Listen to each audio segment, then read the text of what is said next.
Recording. Okay, perfect. All right. So let me get here. Okay, so hello. Thank you all for joining us this evening. My name is Caitlin Milligan, and I'm the Supervisor of Programs for the Grand Prairie Public Library System.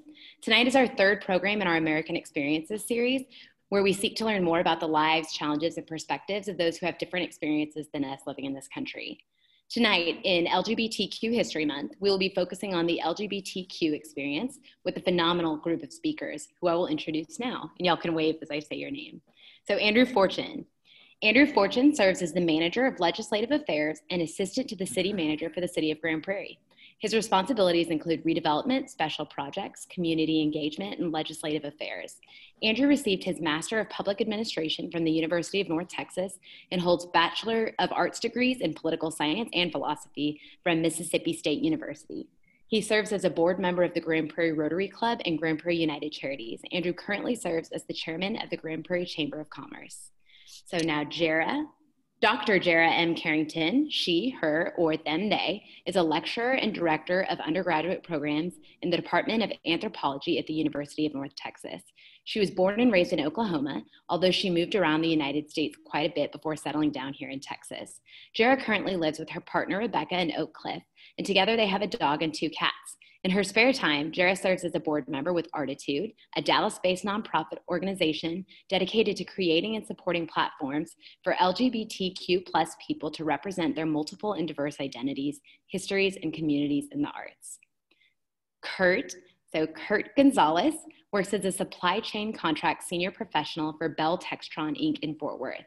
His responsibilities include supplier management, contract negotiations, and project planning. Curtis received his Master of Business Administration from Western Governors University and holds Bachelor of Business Administration degrees in International Business and Management from Texas Tech University. He serves as co-chair of the LGBTQ Employee Resource Group, Fusion at Bell Textron Inc., and is an out, visible, and proud bisexual male in his professional and personal lives. Jeffrey J. So Jeffrey J. is the premier transgender comedian and public speaker.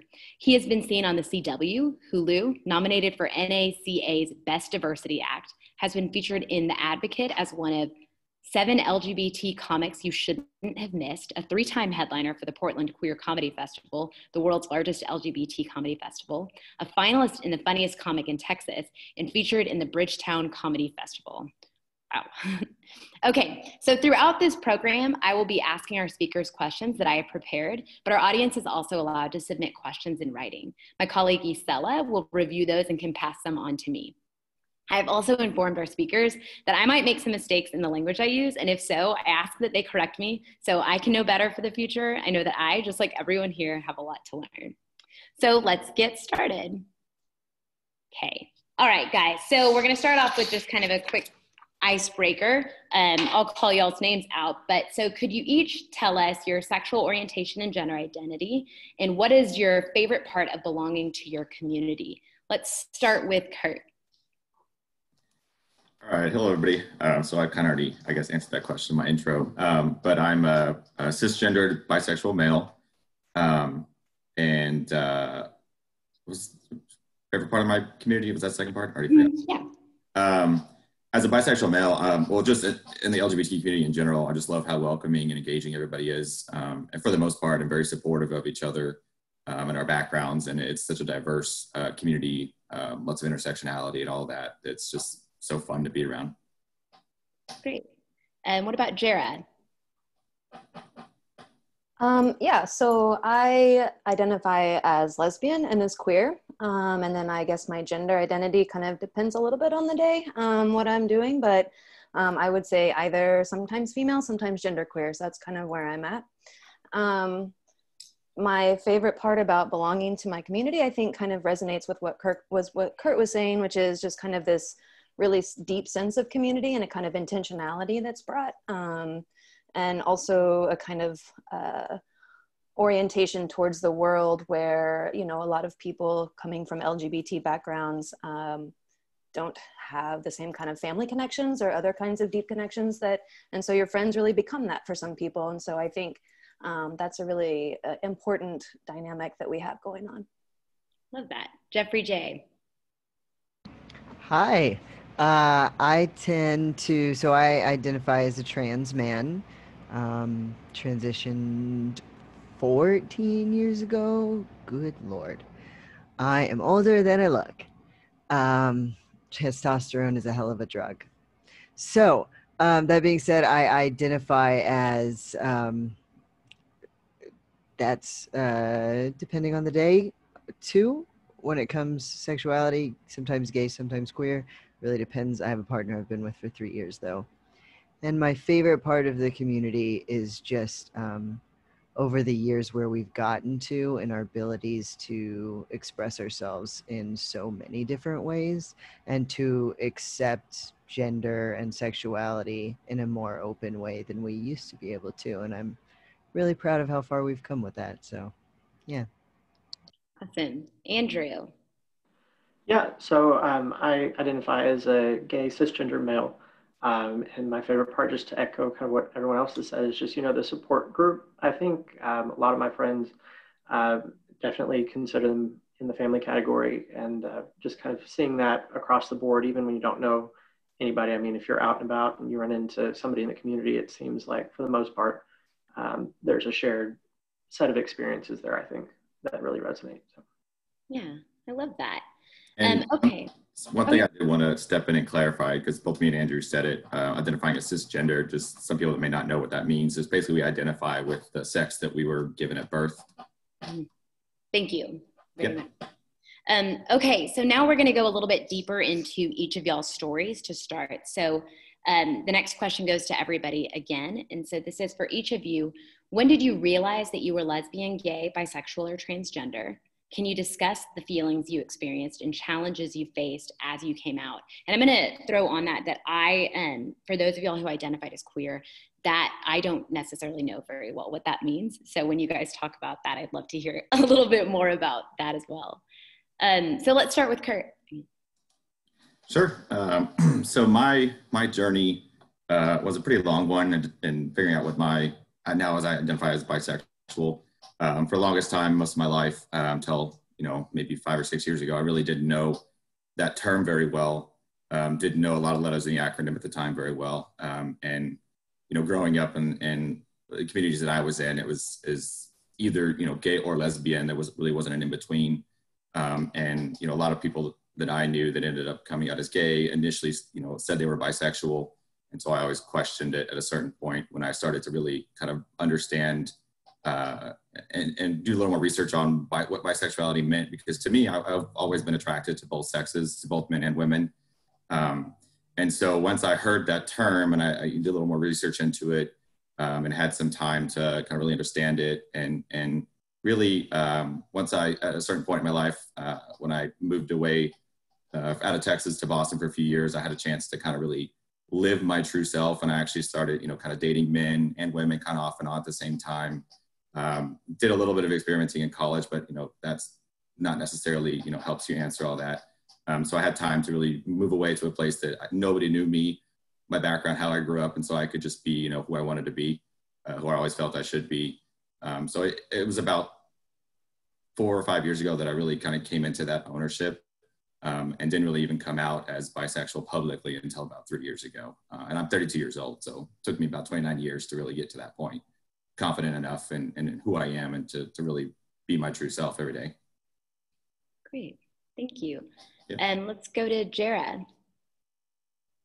Okay, so it's funny because, I mean, if you were to ask me the moment that I kind of was like, oh, this is really what is going on here, it would have probably been kind of near my first encounter with another woman.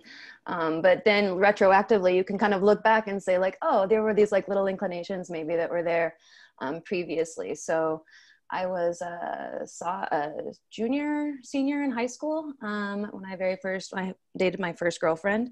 And she was a little bit older than me, but I was, I think, kind of taken aback at first that this was really kind of what was happening. And then I realized that this is exactly what I wanted to happen. And being younger and growing up in Oklahoma, right, was a little bit of a challenge, especially back then. I think especially Oklahoma City now has become a lot more, at least in some pockets, a lot more kind of diverse and accepting of different kinds of ways of being in the world. But at that point, that really wasn't. And so my mom, when I had the conversation with my mom, she was surprisingly accepting. I was fearful in some ways that she was going to reject me, right, altogether, but she didn't. But she did tell me that she was afraid of kind of what my future had to hold for me. And so for her, it was a very kind of bleak outlook in many ways.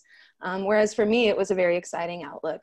And so moving around in the world and kind of coming to Texas and then moving to New Mexico, where I did my PhD, I was kind of constantly encountering different kinds of people who really were very comfortable in their skin, very happy with their worlds, and very kind of, and living it not in any kind of a way that was a negative kind of a way. And I just really thought that that was amazing. And so always found that to be my path, and trying to kind of just be in the world as I am, right? And it ended up very much influencing, so like my PhD research ended up kind of being around queer issues. So speaking of queer, right, what does this mean? And in some ways, it is often used in some ways, and I did use it as an identity term, right, that I sometimes identify as queer, but it's really, in some ways, I see it as kind of more of a political stance, which is kind of anti-normative. So trying to move beyond kind of these norms that we have, like the binary gender system, that you only have two, and that's somehow connected to what's on your body, right, the kind of binary sexual system. So I see queer as kind of moving past that, or kind of seeing a broader diversity in the world than that binary. And so kind of working against that kind of normative reality in space, and both kind of the way that I am in my body, but also as a political orientation to the world. So that's kind of, so I think that it's very much impacted kind of a variety of areas of my life that have kind of expanded into spaces like academia, like work, like different relationships. So that's kind of been my trajectory. I don't know if that really answers your question so much. Perfect. Okay. We'll go into more detail. Let's go, Jeffrey J. Yeah, this is going to be the hyper shortened version, because being trans and the way that works with sexuality, it's about an 84-part process. So, but it began really with, even my family knew when I was young. I think if we had the terms at that time, we would have known I was trans at 5. I know our mothers, I was on the softball team when I was 5, and me and 2 of my friends' mothers, all 3 of them made a bet as to which one of us was going to be the lesbian. And then all 3 of us ended up lesbians, so they were all right. So they weren't off the mark. But I think I always struggled with it. I had short hair when I was younger. I tried to explain it away, saying that I was a lesbian. I had a similar experience with you, Jara, where my mother was scared because she said, I've given you all these opportunities, and you were going to grow up so normal and privileged, and now you're making your life harder on yourself. And that was really her fear more than anything else, which was shocking to me as well. And then I finally figured out what transgender was, because back then we didn't even know that was a thing in a small town, Texas City, Texas. And I found out what it was in high school, came out as transgender to a close friend, and they completely rejected me. And so then you go back in the closet. And I went back into the closet until I was 21. When I was 21, it became too much to bear. And I finally transitioned at age 21. And while my parents really, really struggled with it for a lot of years, about 10 years back, my mother said something that was incredibly powerful. And she said, I had an extremely depressed, very unhappy daughter. Now I have a very happy, very successful son. And she doesn't even remember saying it. So that's a little of my story. That's great. Thank you. Okay, Andrew. Yeah, so I guess it'd be late teens, maybe the very beginning of my 20s for me. Grew up very conservative background, family, faith was part of the household, evangelical, Southern Baptist, you want to kind of think along those lines. So feelings attached to it initially were probably those of fear, I mean, stress, definitely echoing some of what I've heard already, a little bit of self-loathing, if I'm being honest. There was a lot of rejection that kind of happened, and I, of course, ran back to where I was comfortable and went during those times to the church and experienced the type of rejection and, oh, you need to be fixed and let's get you fixed. And so it was a process, I think. It wasn't as simple as just a light bulb coming on for me and I just decided, I mean, it was a journey. And so, but I am very thankful through those challenges. I mean, I definitely had those solid friends and it's like family members really that were with me through that time and kind of grew with me. I think it was kind of a process for a lot of us trying to understand. And it didn't help going away to school in Mississippi and trying to go through 2 different state conservative environments, but finally got there. So, yep. Great, thank you. Okay, now I'm going to start firing off some questions to y'all individually, and feel free to jump in whenever you guys want to add anything. So this first question goes to Jara. So tell me about a time you faced discrimination because of your identity. So one of these is kind of, it's professional, is the experience that I'll talk about. In academia, especially in the kind of social sciences and humanities, studying things like sexuality isn't always kind of looked upon necessarily as the highest level of caliber of work that you might possibly do. And so there were ways in which people in my department, for instance, not necessarily my dissertation committee, which was really great, but other people, right, would kind of come and ask me like, oh, this isn't really anthropology, which is what my discipline was. This isn't really anthropology, what you're doing, right? Or somehow that it was invalid. And there were ways in which I got excluded from different kinds of funding opportunities because of my topic of study. So I found it more kind of in that kind of a space that it was more kind of outright, where it was obvious that I could make that kind of distinction or clear connection. Other ways are more, I think, for me at least, I am somewhat femme presenting, I think. And so I can kind of, in certain circumstances, pass in a way maybe, or get read in different ways perhaps, that maybe, but there are moments where if I'm walking, like for instance, especially when I very first moved to Texas in the early 2000s, there were several instances of walking down the street in Dallas, holding my girlfriend's hand and getting called dyke, right? Having someone like drive by in their car and screaming something out at you. So those are the kinds of experiences, I guess, that I would identify. Mm-hmm. Thank you. Mm-hmm. Kurt, as a Hispanic American who identifies as bisexual, what kinds of discrimination do you face, and do you find one of these identities invites more criticism than the other? So that's an interesting question. For me personally, growing up, I grew up in San Antonio, which is a very, Hispanic, Mexican heritage heavily town. For that part of the question, I typically struggled with not being Hispanic enough. Was a lot of the discrimination I got from the Hispanic community because I'm very obviously, passable as a white male, very light skinned. I didn't grow up, knowing Spanish and a lot of that. So a lot of people would question, if I'm just using that, how much of an actual Hispanic am I? I'm half Mexican, I'm 50-50. I'm, per all quotas necessary, I fit it. But a lot of people would question that when they see me marking that on different, things, statistical things and whatnot, asking, oh, do you know Spanish? All this kind of assuming all that type of stuff. On the other side, as identifying as bisexual, again, I guess I'm a very masculine kind of straight acting. I've never really had to work too hard to hide that part of my life and that to where people would obviously be able to tell, I was attracted to men or had any homosexual tendencies or anything like that. Which I think almost made it a little more difficult because I get kind of unintentional discrimination from that, being around groups of, guy friends and whatnot, and a little bit of the, certain puns and jokes that were made directed at friends that I knew that like in high school, they weren't out, but they were, people assumed they were gay and whatnot. And so I would, before I was really confident in speaking up or anything, they direct a lot of those comments to me, and I'd have to kind of sit there, blank face and just kind of, that was a big challenge for me because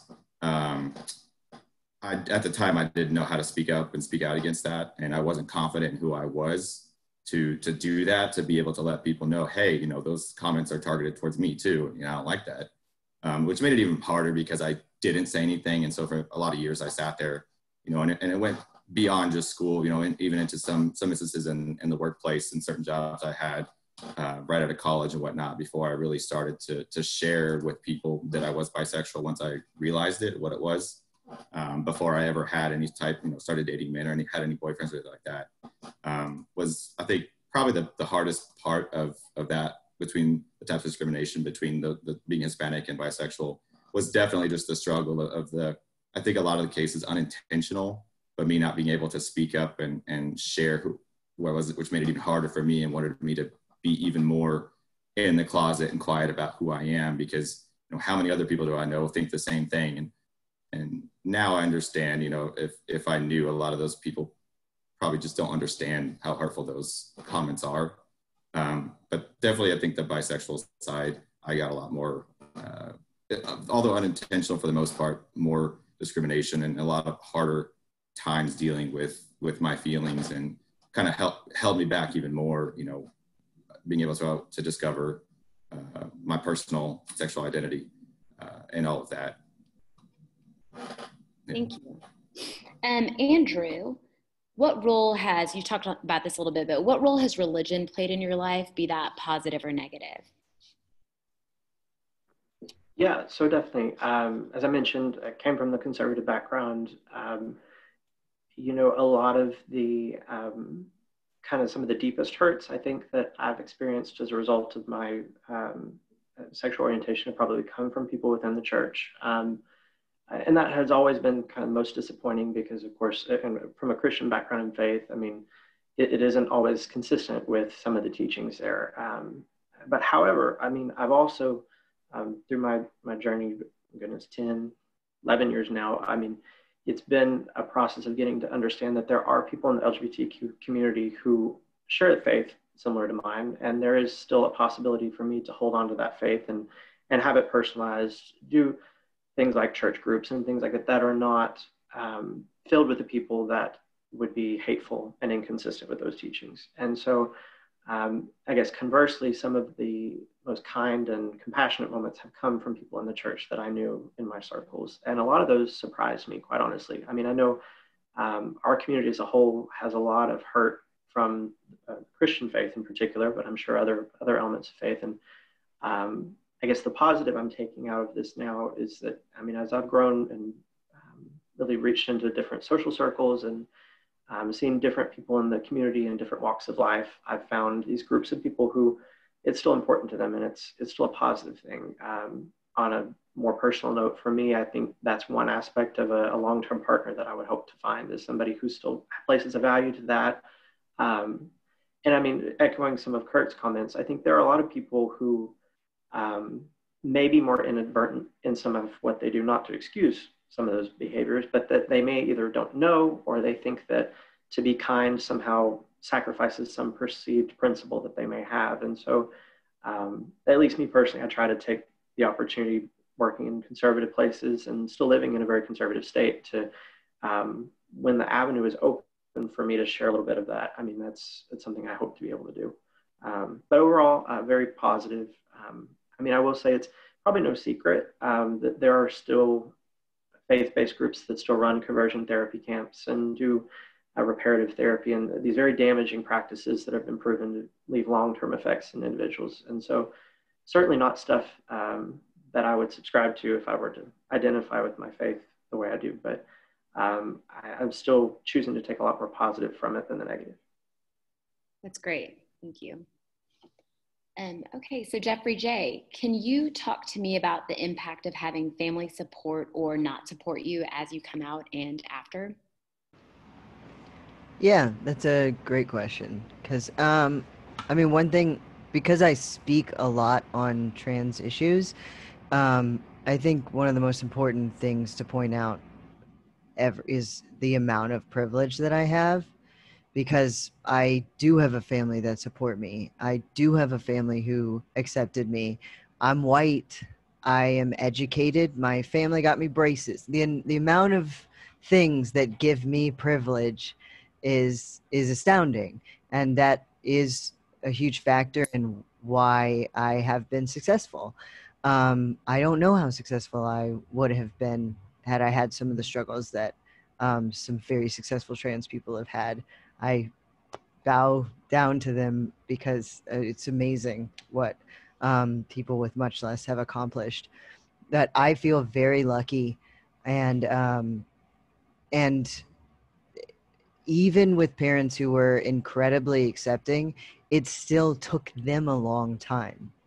And what I can say is, if this is something that's new to you and you are struggling with it, I understand it. It can be something that takes reflection and rewiring things that you've been told your whole life. And, you know, I had one grandmother who, when she passed, she never got it. And she was never okay with it. And she always thought I was going to hell. And, you know, I just had to figure out a way to reconcile that with myself. And then I had another grandparent who recently, he has Alzheimer's.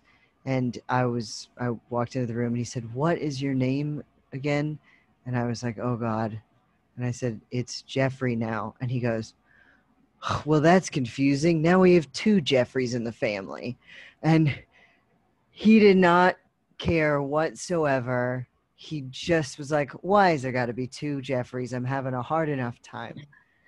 So, anyways, I'm very privileged. And that being said, it is okay for it to take a while. I think the best thing that you can do if you're trying to support someone and maybe you're reconciling that with your beliefs or how you were raised is to just be honest with whoever it is in your life and just say, "Hey, listen, I'm dealing with this.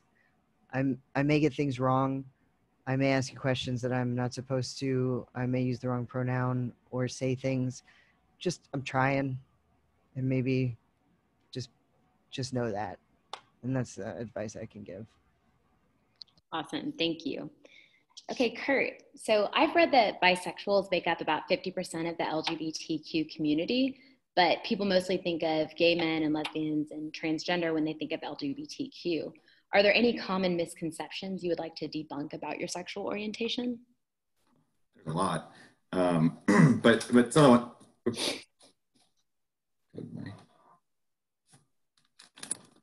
sorry, can you hear me again? Okay. One of the ones I kind of touched on earlier a little bit, that, you know, was always a struggle with me to begin with other people understanding my identity, was that early on, before, you know, they had really the full acronym, and it went a little more beyond just lesbian and gay. And a lot of gay men years ago would come out as bisexual first, just to kind of, once that term kind of came about, and people could be like, "Oh, okay, so," but then they eventually, a couple years later or some point, come out as gay, or even lesbian. It goes on both ways. But so a lot of times people think it's just a phase. It's just a bridge to one or the other. And for some people, yeah, it is. I don't want to discount that at all.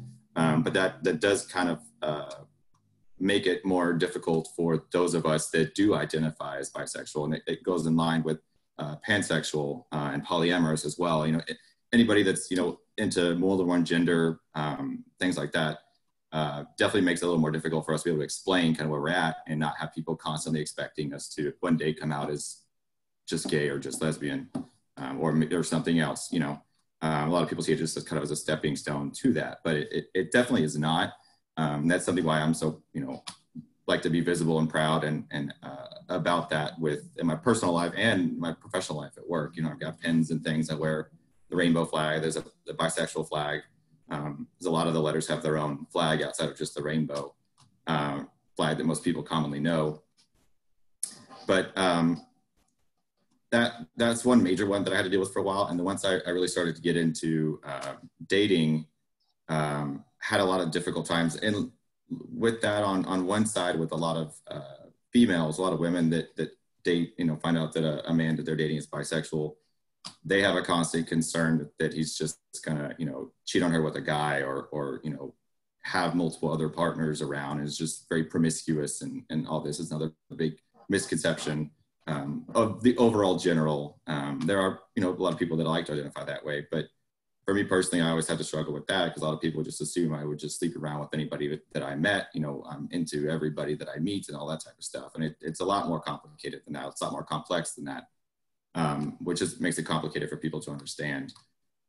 Those are definitely two of the biggest things. And then on the flip side, if I'm seen, having a male partner, then, so I'm gay now. No, the person that I'm with doesn't change my sexual identity. Yes, I may be with one gender or the other or anywhere in between at some point. One day I'd eventually like to get married, yes, and it could be a man, it could be a woman, or again, a non-binary queer person. Just people being able to open their minds to understand that people can have that connection, that emotional, that physical attraction connection with more than one gender. It doesn't always have to be this or that. But yeah, in a lot of cases, you will settle down, not settle, but you will find that one person that's one or the other, a certain gender or whatnot, however they identify. And then the outside perception from people, you're always going to have to kind of fight that stigma around bisexuality when people hear that. Great, thank you. It was really informative. Jara, can you explain why people introduce themselves with their pronouns? Why is this important or necessary? And do you think cisgender people should do this as well? Yeah, I think it's a really great practice for everybody to get into. I think not leaving it to people who identify outside the binary, being the only people to identify pronouns, right, makes it kind of more of a common practice and something that we can all see is it varies depending upon the person and perhaps on the day. What was the first part of that question? I'm sorry, I got stuck on why people should do it. Well, the first part is the why should they do it, and then why it's important or necessary, and whether or not cisgender should everybody be doing that. Yeah, and I mean, for instance, I do it as a kind of part of my introduction of who I am, right? And so that way, if someone is later referring to me, they know how to refer to me, and they know what the pronouns that I use to refer to myself. And so I think that being respectful of the fact that there are indeed people who identify outside the kind of general binary system. And by binary, again, I mean two, right? This idea that there's male or female, man or woman, right? And that's all that exists. And there are people who identify well beyond that. And recognizing that that's a reality and that our language needs to reflect that, right? If we think about the ways that language kind of both informs but reflects our reality. And so making our language match the reality of the ways that people understand themselves. Great, thank you. Andrew, can you think of one of the most meaningful ways a friend, family member, maybe even a stranger has shown you that they supported you? Yeah, definitely.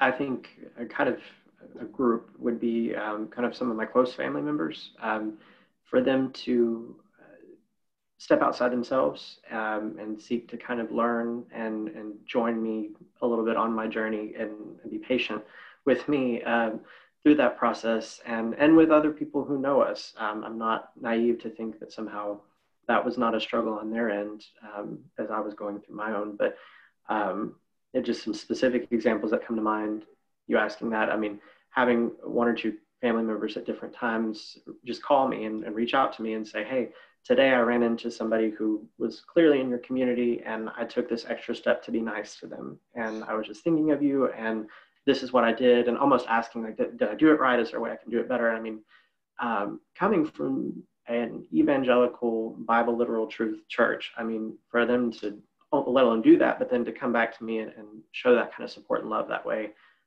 has certainly meant a lot. And I guess if that answers the question, I mean, that's kind of where my mind would go immediately. Great, thank you.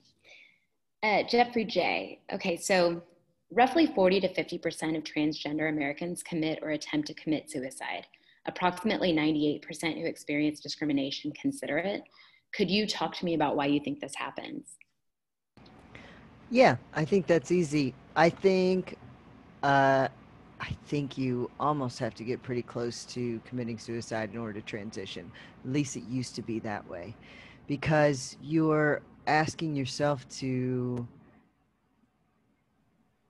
choose to take a path, and by choose to take a path, I mean choosing to transition to begin that journey and identify openly or take hormones or get surgeries. Now, all of these things are optional when it comes to being transgender. Someone may simply identify as transgender.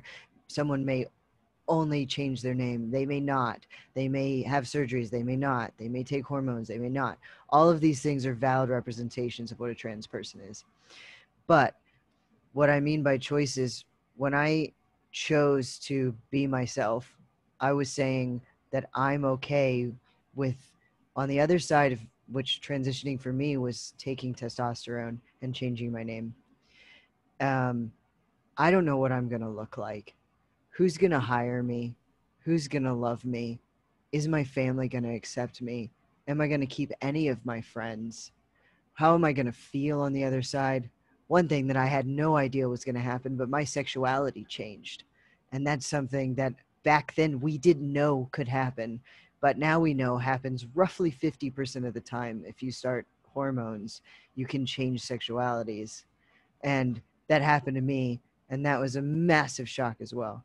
So in order to get to the point where you're so fed up that you can leave your cushy life of living as, at that time, I was an attractive female. I had it pretty good. I never got a speeding ticket until after I transitioned. I had a nice middle-class family, and I was a white, attractive girl. And in order to make that decision, I had to be absolutely miserable in my body. And so that's why, and then the fear of losing your family, I didn't even have that. I didn't think I was going to lose my parents. I knew it was going to be hard, but imagine if I had that on top of everything. So that's why the rates are so high, and it's incredibly depressing. But I hope we're attacking that number a little bit more by saying it's okay, by saying we'll be there for you, and by some of us being willing to say, hey, here's all of my life visible so that you can see it. Because I think that people have the choice to be open or not be open. But when I was transitioning, there was nobody around me who was openly transgender. And so I found out later on that I was living miserably while there was a transgender person in my life, and I felt so alone. And that's why I made the choice to be openly transgender, because I felt like I could do it. I felt like I got the chops to be made fun of at least a couple 100,000 times in sports bars in Texas, which is where I started comedy, by the way, 14 years ago. So, oof.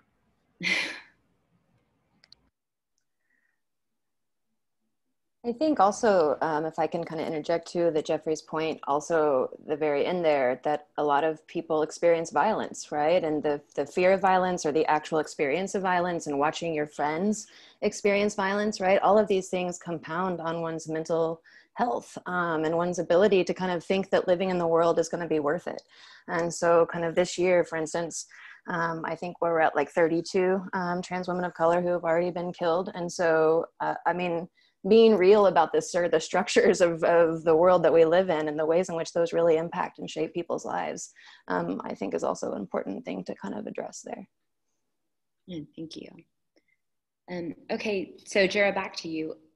Do you or have you ever had to pretend that you're straight in certain settings? And if so, why? Maybe when I was younger, I'm sure I maybe let things go unspoken.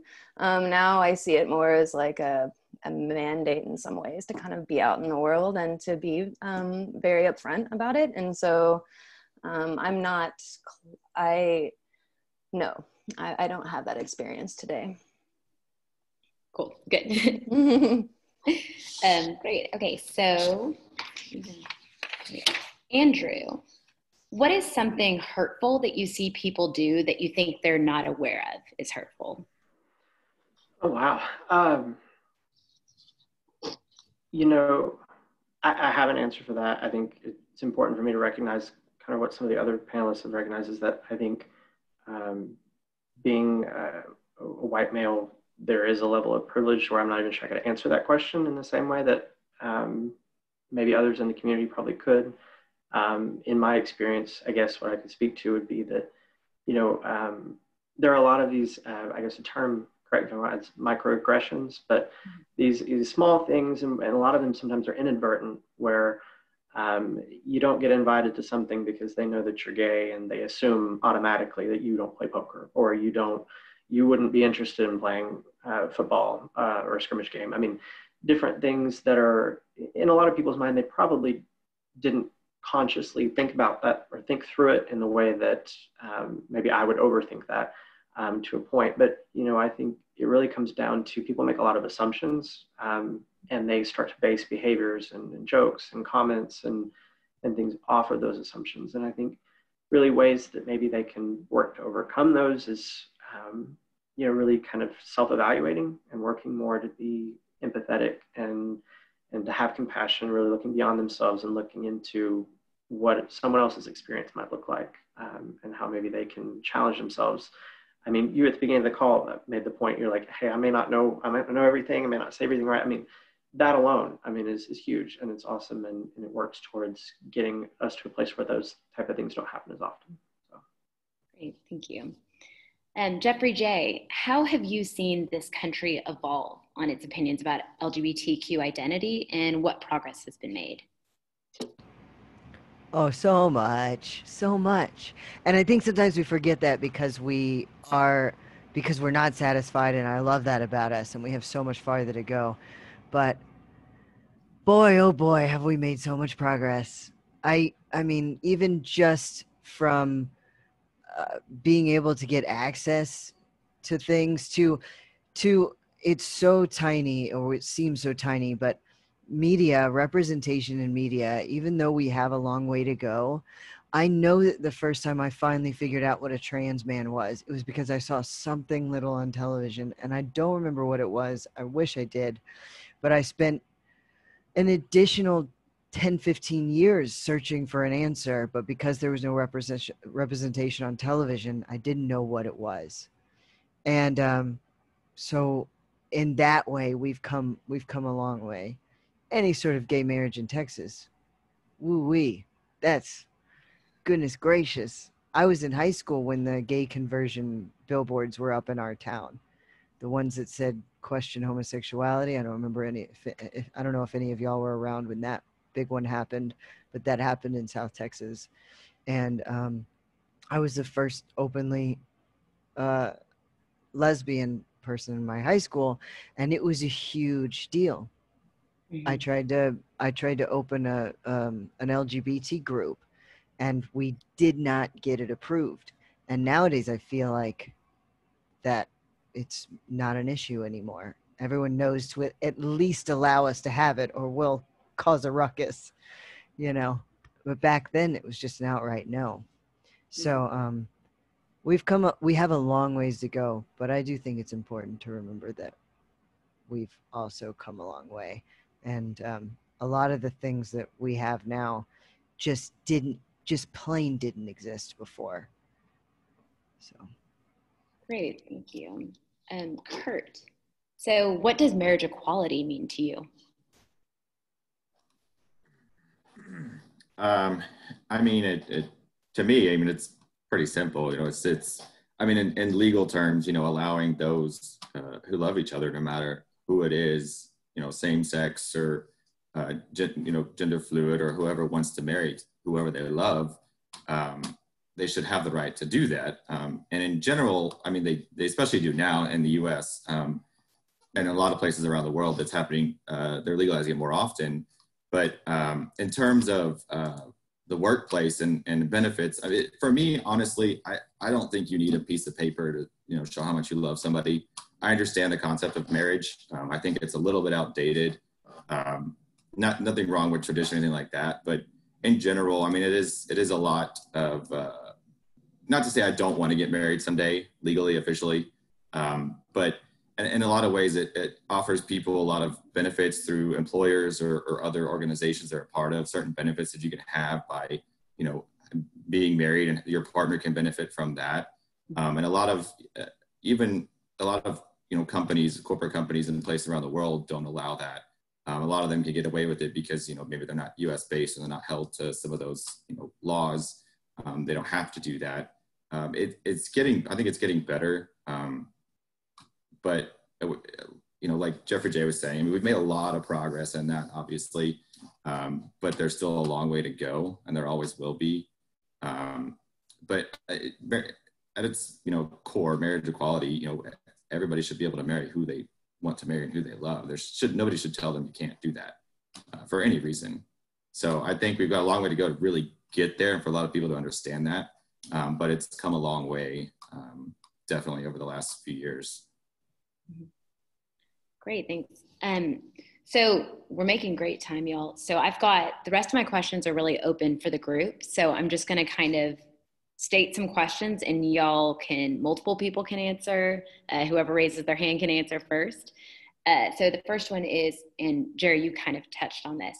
So in 2020, already more than 30 transgender or gender non-conforming people have been fatally shot or killed by other violent means, the majority of which were Black or Latinx transgender women.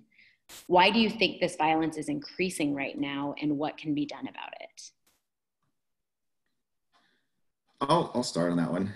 It's a little bit of a loaded question and response, I guess, but I think at the high level, being that it's so many focused on transgender people, is just the misunderstanding and people not really understanding, the whole concept of transgender and the stories that people have to go through and why people, do that. They're trying to be who they are, who they feel they are. And it's hard for a lot of people to understand that when someone who's born by all intents and purposes, by common knowledge as a male, they don't identify that way internally and they're not happy. And a lot of people are afraid of that, whether it's, just pure understanding, or maybe they've had similar thoughts and they're just not sure they want to act on it. But also recently, over the last 2 years, when that's been increasing, like you said, specifically on Hispanic and African American people, again, a lot of that's driven with I think the current climate in US especially, with in general, the murders that have happened to African Americans across this country, race driven especially.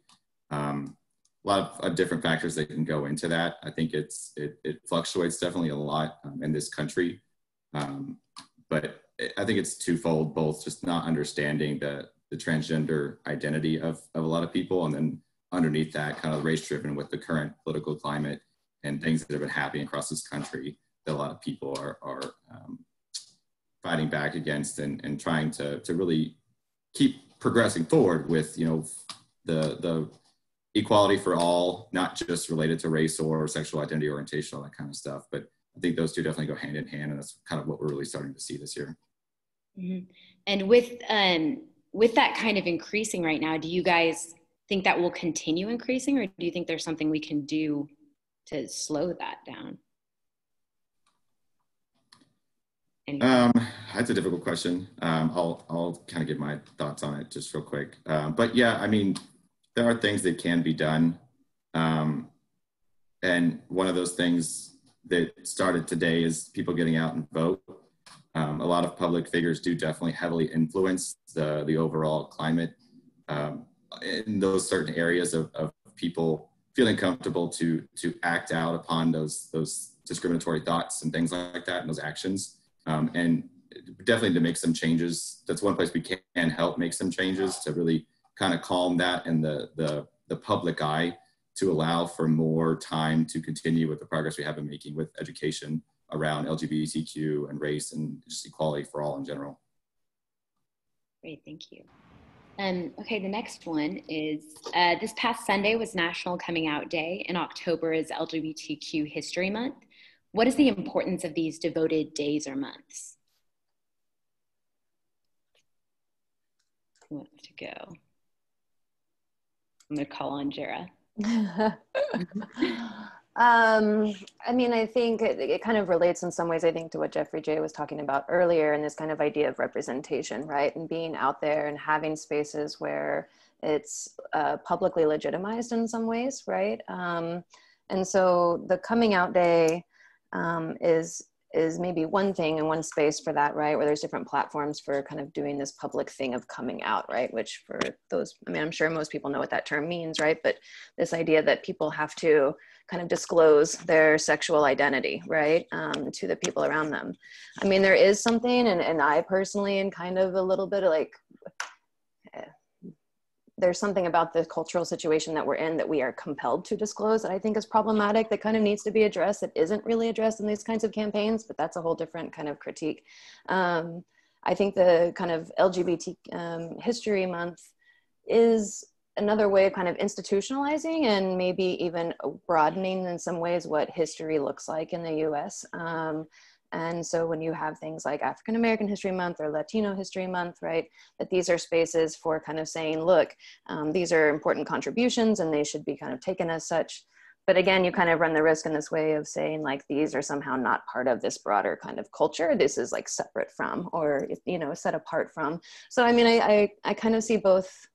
I see that it does some really positive things, but I also see that in some ways it kind of just reconfirms or kind of reproduces some of these ways that we think about the world and that kind of compel us to be in some ways this kind of population that is somehow separate and distinct.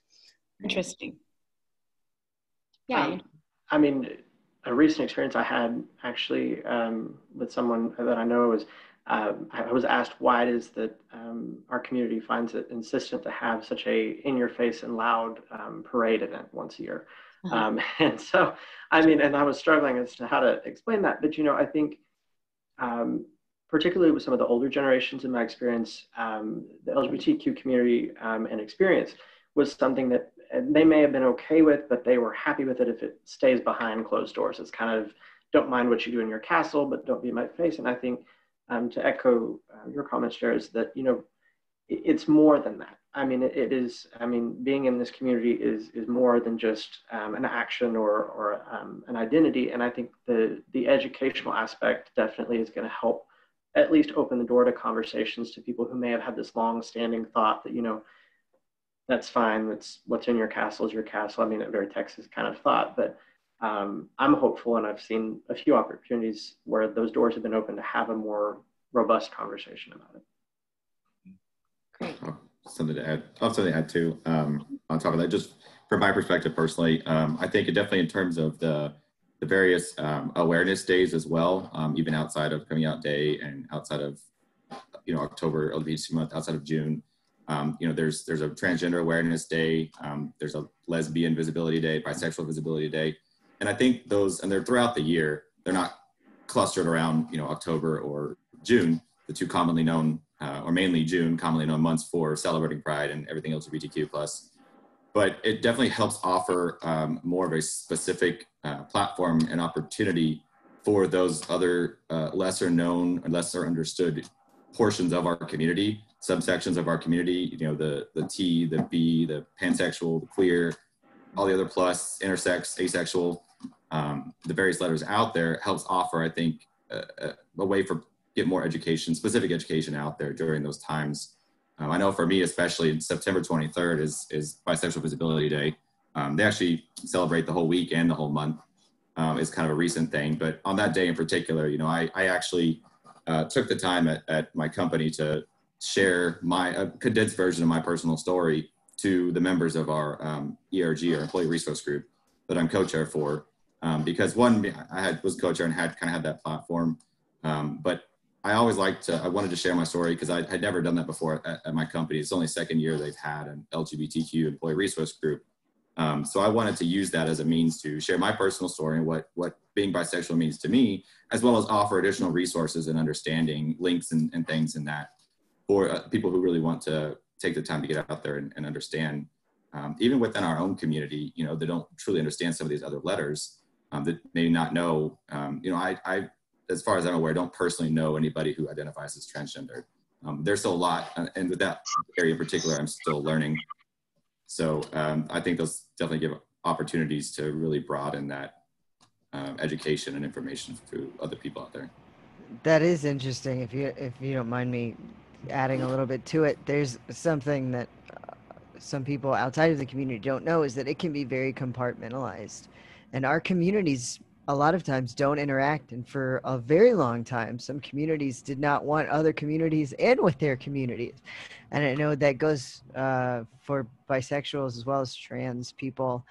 There's a lot of, and lesbians. I mean, we've all kind of gone like, hey, get out of our cause, Yeah. which is silly, but also partly why we each have our own flags now too, because it's the rainbow flag has predominantly been claimed by gay white men specifically, and so a lot of, which is what pride typically, all you see is rainbows and all that, but more so you're now starting to see all the various flags out there, and there is a specific flag for every letter within the entire acronym, even into the plus, that a lot of people don't understand: asexual, pansexual, intersex. There's even an ally one that people who are, straight allies as part of our community, which I think are a big part of that as well, have that also. And that, again, goes into that kind of little breaking up, getting stuck in our own little groups and not being comfortable really, again, understanding each other in a lot of ways, which I think has evolved a lot. And for me personally, I definitely see more of that in the DFW in the Dallas area, the LGBT community. And here that are much more open and welcoming in general to everybody and all, of a lot of people that I know in the spaces that I hang out with, compared to even, when I lived in Boston, Massachusetts for years, that community, LGBT community, was much more segregated and separated in their own little kind of pockets. So even across this country, within our community, various areas, you see that. And it's really interesting to experience, and especially me seeing kind of two different communities act so differently. If I can say just one more thing too, I think it's easy what you brought up, Andrew, with your friend saying like, oh, the incessant rainbows and loud parades and the shirtless people and all of the things. I think I get it. It's something that we've heard a lot. I think it's also too, as a person who's LGBT identifying, I've even been there where I'm like, enough with our pride. Come on, but there is something amazing about having these moments where, had we not had an LGBTQ history month, would we be sitting here right now? I mean, maybe who would have wanted to put this on, but you didn't have a deadline, which was the end of October. So there's that. And there's also this amazing growth that we get, where sometimes I think we get tired, or at least I will get tired of my own community, and then I grow, and at every different age or every different point, I view it in a different way. And now I'm to the point where I think I have a little bit of a wisdom to impart, and also the whole crotchety old, like, you don't know what it was like when we had to transition. But it's beautiful to be able to come together. And I mean, it's just fantastic. And I'm happy. And I'm so proud of y'all for putting this on in Grand Prairie, in a place in Texas where, when all of us were coming out of the closet, this probably was not even a blip of a possibility for any of us. That's awesome. Caitlin, to interject, I think that this is our first, correct me if I'm wrong, but I think this is the city's first LGBTQ event that we've ever hosted, to my knowledge, at least. I think so. With the library, we're working on some children's stuff, actually working with Jara. So this is kind of the first time we've really started tackling this stuff. So it's awesome to see us get there. I do have a couple really good questions from the audience. So this is, again, to the group. To any of the panelists, so what are ways to remove the gender and sexual binary conditioning when raising children? Any thoughts? I mean, one thing, kind of an easy thing, is not, designating a certain particular type of toy, like Barbies, only girls can play with Barbies, things like that. That's a simple initial step at a young age. Not when you see your kid or your children playing with a certain toy that you typically used to think of or always taught is only boys can play with that, only girls can play with that, only girls can do dress up or wear makeup, whatever it may be. Is if that's what makes that individual, that child, happy at the time, what's wrong with that? I mean, I think people try to make it a lot more complicated than it needs to be in that sense. It's just recognizing when someone an individual, whether it's an adult or a child, if they're happy, then what's wrong with what they're doing and how they're living their life? I think if you're asking that question, I think whoever it is who asked the question is not going to have a problem. And then you come to talking to parents who don't want to ask that question. And then I don't think there's much hope there, sadly. But it goes to just listen to your children and let them choose what interests them. It comes down to even just career path stuff, see what they're drawn to and try not to judge. Yeah, I think also I would say maybe just try to be aware of how often and frequently we are inundated with gendered messages. And so like that goes on TV. So thinking about different kinds of advertisements that kids are seeing, right? Like the boys' advertisements are, kind of stereotypically like super active and lots of primary colors. Girls are much more soft and whatever.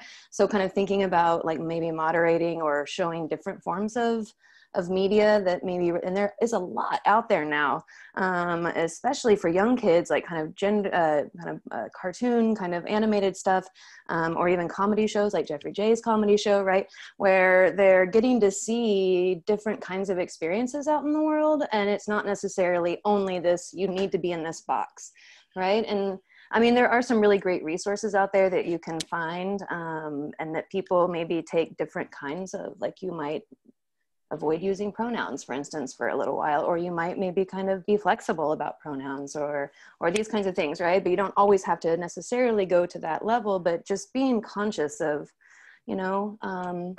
good boys don't cry, or good girls don't, speak up like that, or something, like just thinking about these kinds of ways that maybe are kind of things that we learn from our parents that kind of come out naturally, that you're like, oh, I didn't even really think about the fact that was, I'm gendering my child right there, right? And so just being, I think, aware of that.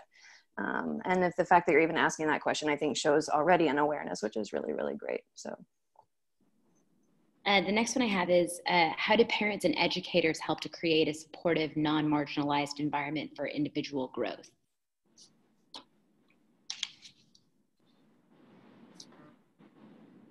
Who wants to take it? So this is maybe thinking in a school environment even.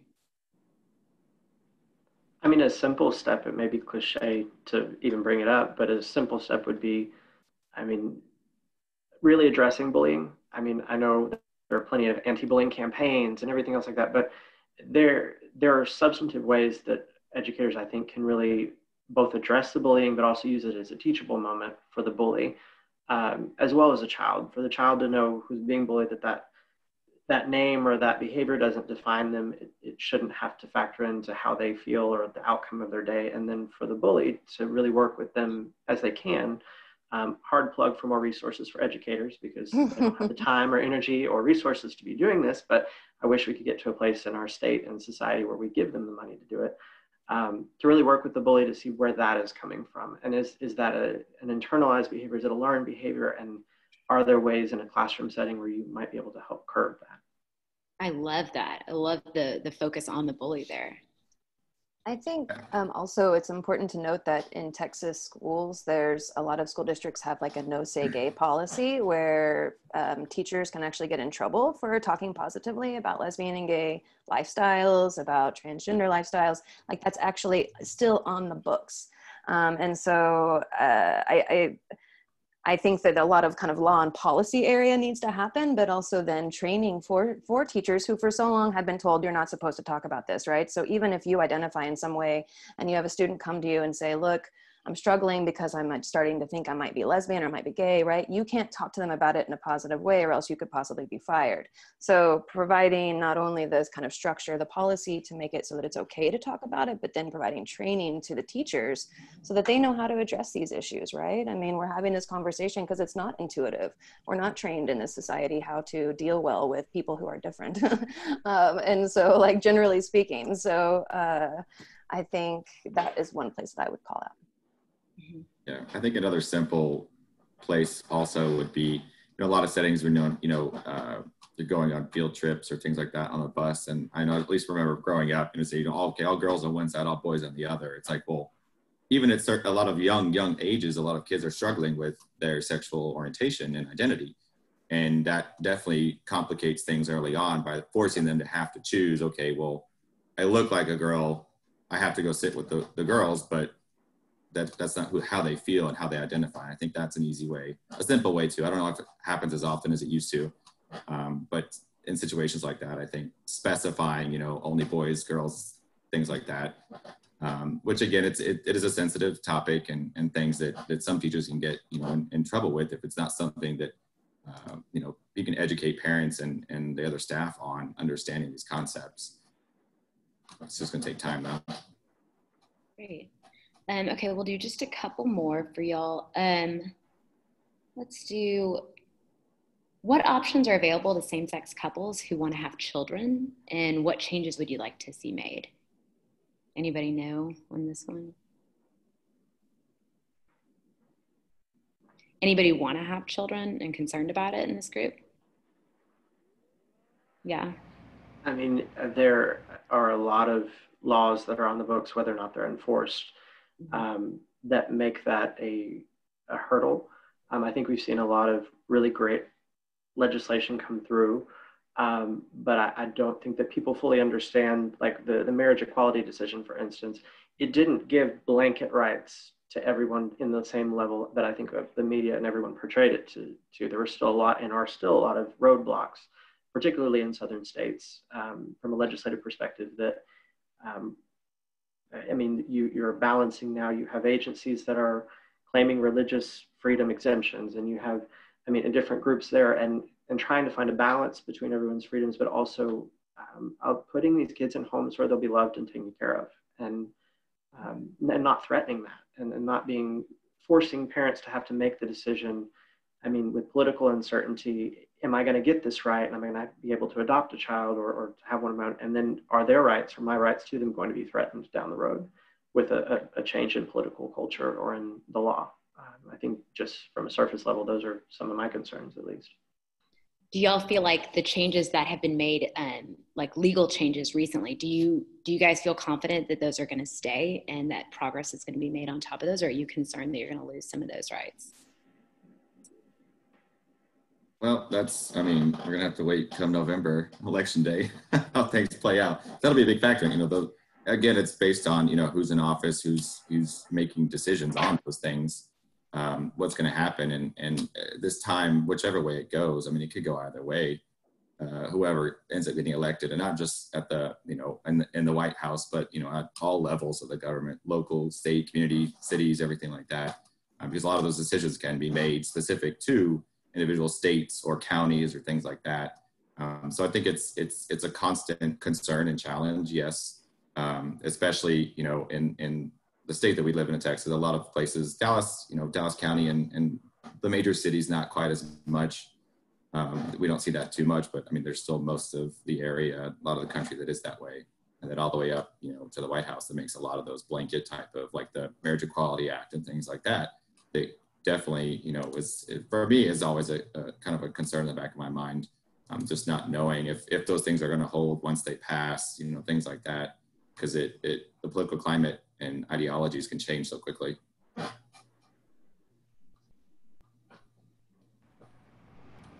I think this is the first time there's so much going on that it used to be during an election. I was like, what's going to happen to my rights? And now there's so much that can go wrong. It's not even at the front of my list anymore. And it's so disheartening that is what's reality now. On another note, my partner happens to be in here as well, and I sadly do not keep up with all of the work that she does.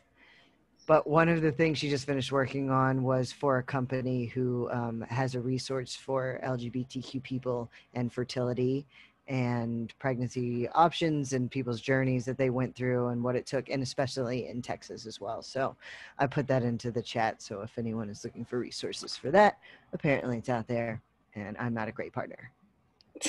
Great.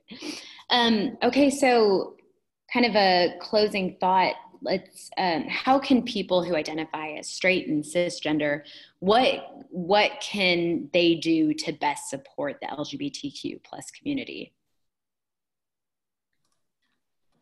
I mean, in terms of being, allies, if they don't identify as part of the community, other than being an ally and a supporter and an advocate, I mean, those all mean very different things, each one of those three words. But just at the very core, and what a lot of people know as an ally, there's a lot that you can do to support everybody in this community, and again, just being a lot of people may not necessarily be blanket allies for the entire community.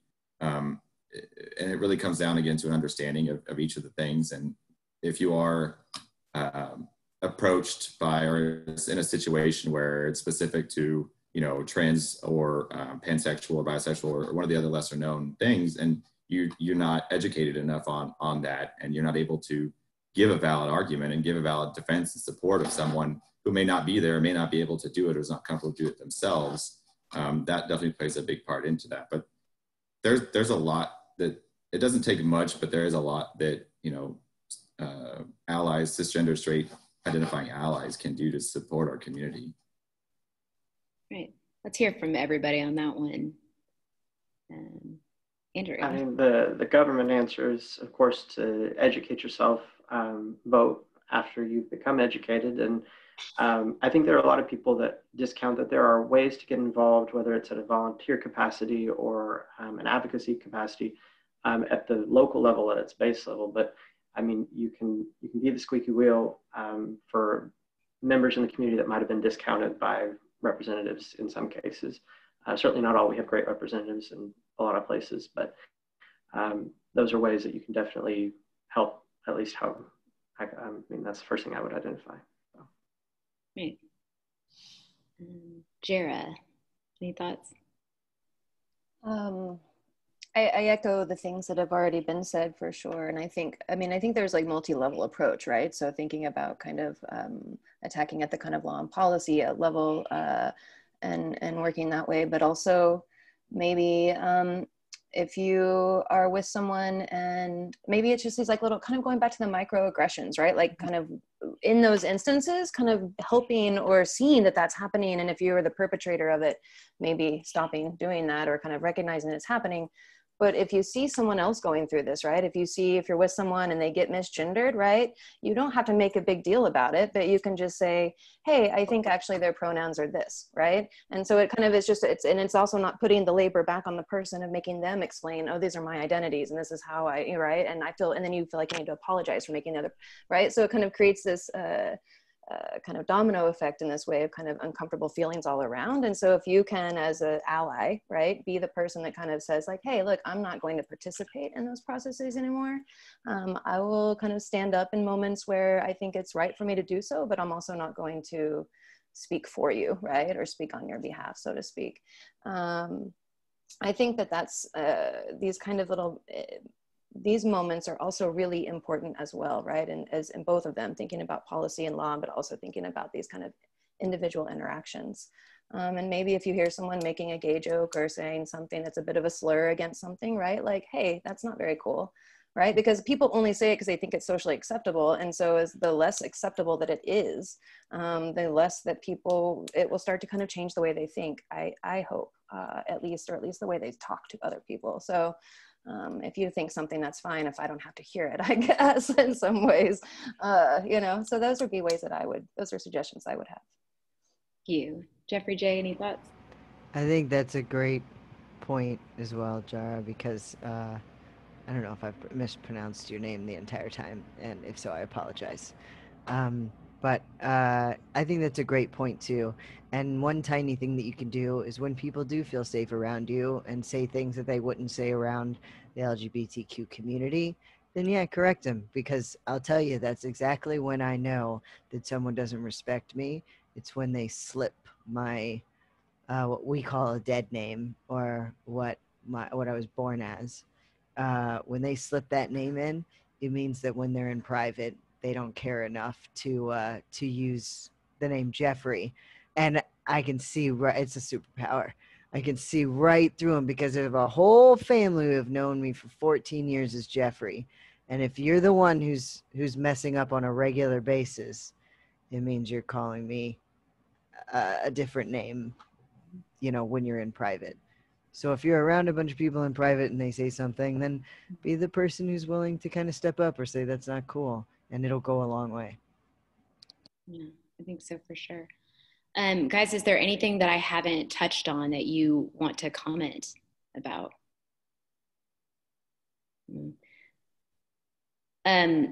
Okay, well, you guys have been just an incredible group of speakers, just so informative, and I'm really inspired by all of y'all. Yes, Jeffrey. Actually, I do have one last thing to add, and that is that this was a panel, so it was a place to ask very personal questions.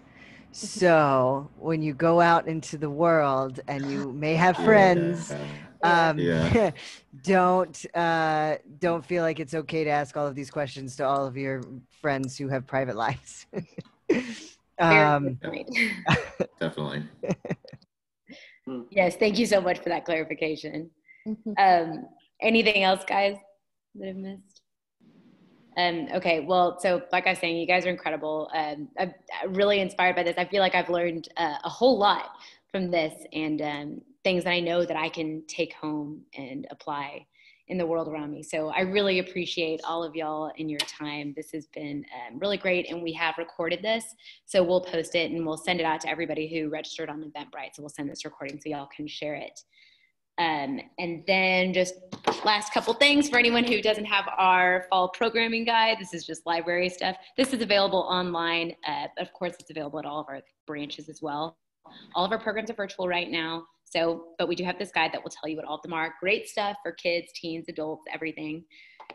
We do have one more American Experiences program coming up, and that's going to be on November 17th. This one is going to be the Muslim experience. So another really interesting one. And let's see, so for everyone who's following along tonight, we'll also send out a recommended reading list about this topic and with books by LGBTQ authors. And that's going to include books for the teens and children in your life as well. And as we kind of mentioned before, we do have a lot of programming happening at the library too this month. And we're, kind of mixing this stuff into the existing programming that we have. Yeah, so anyway, those books, they're going to be available through ebook, audiobook on our different digital platforms. And of course, we have plenty of hardcover books here in the library. And I think that's all of my stuff. So again, Kurt, Jara, Jeffrey J, Andrew, thank you guys so much. This has just been absolutely wonderful. And thanks to everybody who's joined us. Yeah, thank you so much. For having us. Thank you for providing this platform. Yes, this is incredible. Excited to do it. This has been great. All right, thanks y'all. Thank you.